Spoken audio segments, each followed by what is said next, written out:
How's it going, guys? My name is Zach with the Movie Castle, and today we're going to be talking about Red Clover.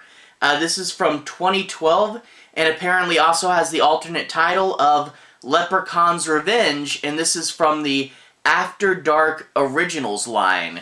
This is directed by Drew Daywalt and stars Courtney Halverson, Billy Zane, and William Devane. And this is about a girl who, in the woods, picks the titular red clover out of the ground and accidentally unleashes the leprechaun. She unleashes it, and it's put a curse on her. She has 4 days to stop this leprechaun from wreaking havoc on her town, or she's going to die. But this time around, the leprechaun is not a little guy in a hat. It's a big, scary fairy tale monster. And that's what a lot of people talk about this movie for. This is the one where the leprechaun's a big, scary monster. And that's, that's sort of the thing that gets passed around when people talk about this movie. Now, I was looking up, the St. Patrick's Day horror movies, the Leprechaun horror movies, and there aren't terribly many of them, mainly the Warwick Davis films. But I saw this one, everyone's talking about the creature redesign. I thought this would be the big scary leprechaun movie, Obviously the Warwick Davis ones are classic and iconic, but those are more comedy horror, and I was expecting, okay, this is going to be the definitive scary leprechaun movie, especially with the way people are talking about it.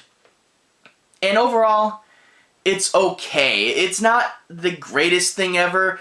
The redesign, like I said, is pretty cool, and the characters are also got this sense of banter about them, They're all kind of, it got that sort of kind of improv-y, and they'll all tell little jokes, and they'll be like, hey Dad, you're putting too much butter on my pancakes, weird little bits of quirky comedy like that, And so the characters are kind of lively, and the creature's different, and that's the biggest pros. But outside of this is an incredibly standard creature feature movie, which is kind of disappointing, The main girl is cursed. Because of this curse, she's going to have visions, so get ready for that vision trope.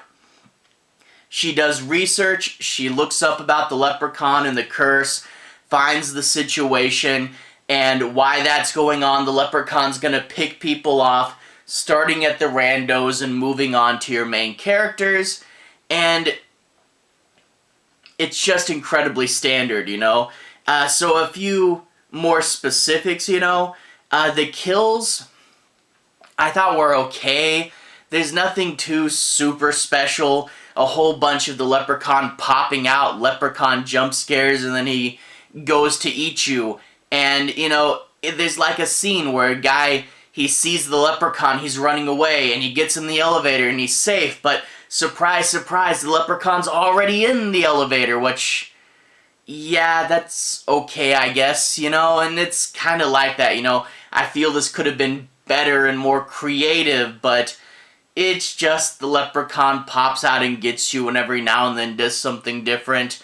The bigger deal is towards the end of the movie, when the leprechaun starts getting main characters. There's a few major characters towards the end of this movie that get super, super disappointing kills, and I'm like, that was a main character, and he just died, and no one really cares, and it was a so-so kill, And yeah, that was kind of frustrating, And also, the redesign would seem to suggest that this is a more serious movie, right? It's the serious, actual horror take on the leprechaun. The characters can have their banter, that's fine, but the creature's still scary, right? Most of the time.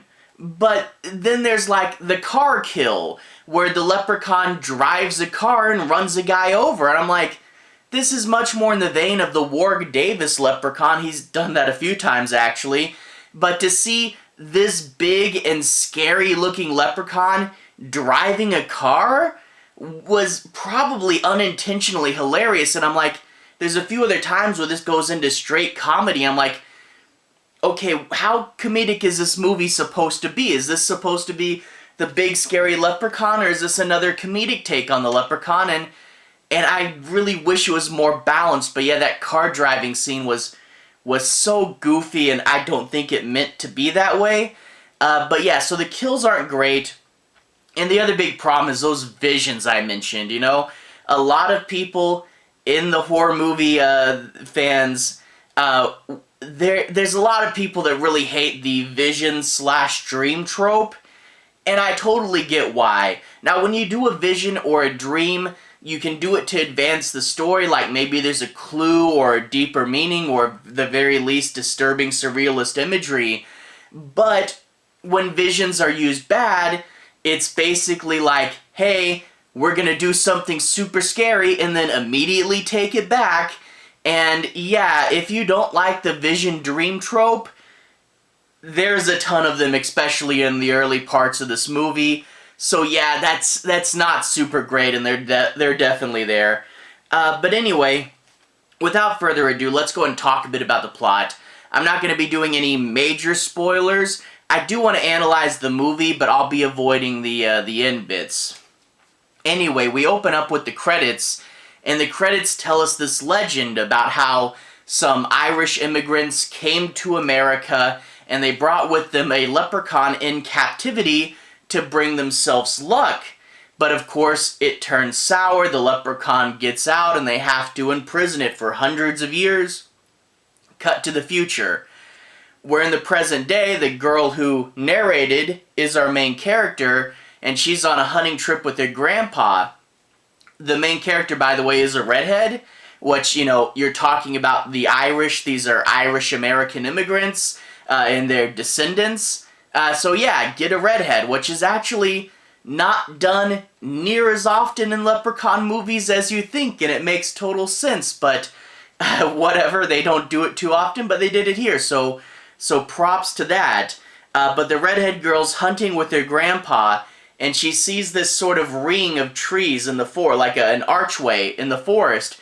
She goes through that, and there's this tree with a bunch of horseshoes nailed to it, and below that is a clover patch with a singular red clover. She picks it and unknowingly unleashes the leprechaun. It kind of dissolves in her hand, and then the leprechaun pops out, and she manages to shoot it to get it to go away. It's still kind of covered in vines, so she gets a good shot and it runs off. But she looks down at her hand, and there's a red clover burn mark in her hand. She gets back to her grandpa, and her father shows up. Her father is Billy Zane, who's the head sheriff here, and they're all worried about her, and they wrap her hand up.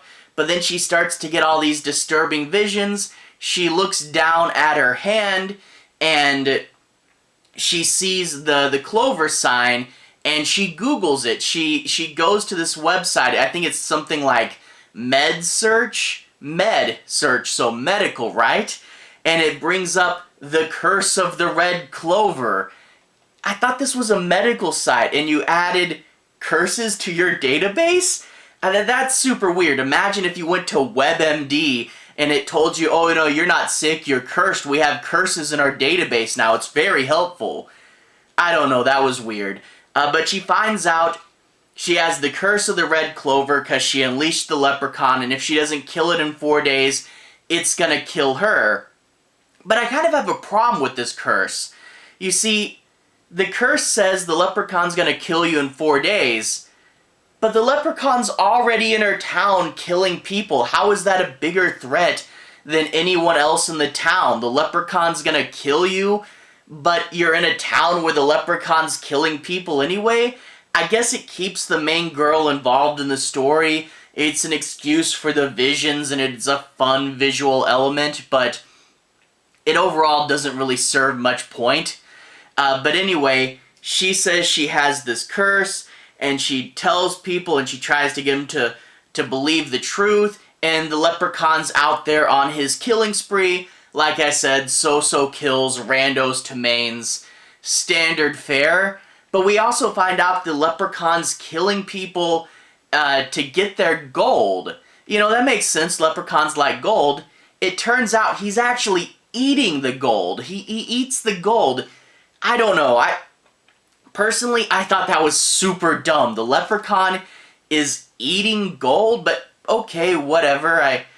I guess fine. But there's like an early scene, one of the first few kills in this movie. The leprechaun pops out and scares this guy and gestures at his mouth, and he goes, "You want my gold tooth?" I would have never put that together. If the leprechaun jumped out and scared me, I wouldn't start to try to think what he's gesturing and what he wants. I would just be like, "Ah, scary leprechaun, get away." I wouldn't think, "Oh, he wants my gold tooth. Well, he can't have that, it's mine." And just, it was weird and didn't come off quite right. But yeah, the leprechaun's eating gold this time around, and you of course have to, stop him before he starts picking off your main characters.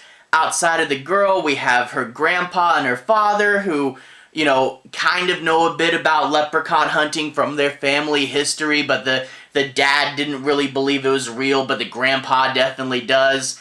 You have her boyfriend character who, liked her since the 5th grade and is finally getting up the guts to talk to her. Or at least that's what they say. It seems like he had already been friends with her. It doesn't feel like he just finally got up the guts to talk to her. It feels like they were already friends, but okay. But he's going to be there to help her do research and have someone to talk to. And he has an older sister who's the sheriff's deputy, so that her dad has someone to talk to. I guess that's the whole point of this family. She has a blonde friend who's making a parade float. There's a reporter who's big into sensationalism and crypto creatures, and he's like, "Have you found a leprechaun?" And that plot ultimately goes nowhere. And there's a bar owner whose plot also ultimately goes nowhere. So yeah, there's some okay side characters, but nothing super great. But they realize they have to hunt down these horseshoes. These 4 horseshoes had been imprisoning it, and they need these 4 horseshoes to make a weapon. The horseshoes are kind of like the cross to Dracula. They can stun it, and if they get all 4, they can defeat it and bury it again. Now, there's 4 horseshoes, yeah, but also there were several just stuck to the tree there where he was buried, so I think there's more than 4. And also, why these 4 specifically, I feel the characters misunderstood their quest. I think they could have just got any 4 horseshoes. These don't look special. I mean, they were the ones that imprisoned the leprechaun initially, and maybe that's why you have to have these 4. But it's not like with Dracula, you have to collect 4 certain crosses. Why couldn't they have just gone to the hardware store and gotten another 4? Why are these 4 horseshoes special? I don't know, but that's your MacGuffin. They're going to be hunting those down throughout the movie, and overall, it's fine. Another thing with this movie is there is a fair bit of saturation. They really want to make that green pop. It's a leprechaun movie, so I guess I get that. And the creature design is cool, but there are a few times where they show it a little bit too long, and you can see it's a guy in a suit, so there are a few bits of that. And the finale does have part of it at a St. Patrick's Day parade, so I did feel that was festive. So yeah, it's a good creature feature, especially for, the direct-to-DVD line, but it does have major problems, and I was expecting a whole lot out of it, and maybe I should have gone in with tempered expectations, but it's fine. I know I spent a lot of time complaining about things, because there were things to complain about, but overall, a fun leprechaun redesign, wacky characters, it's good enough. The kills were a little disappointing, and there were plot elements that didn't make sense, but I do want to stress this is okay. It's not the best thing ever, but it's still fine. That's what I really want to get down to. Anyway, to everyone who's watched so far, thank you for watching. To everyone who's liked and subscribed, thank you. You really are helping the channel out. I'll leave a relevant playlist on the bottom. This should be my Leprechaun playlist. You can see me talk about the first few of those Warwick Davis movies in there. And also Full Moon's Unlucky Charms is in there as well. So anything with the Leprechaun will be in that playlist that I've talked about so far. Anyway, have a good day. I'll see you guys again very, very soon. relevant playlist on the bottom. Have a good day now.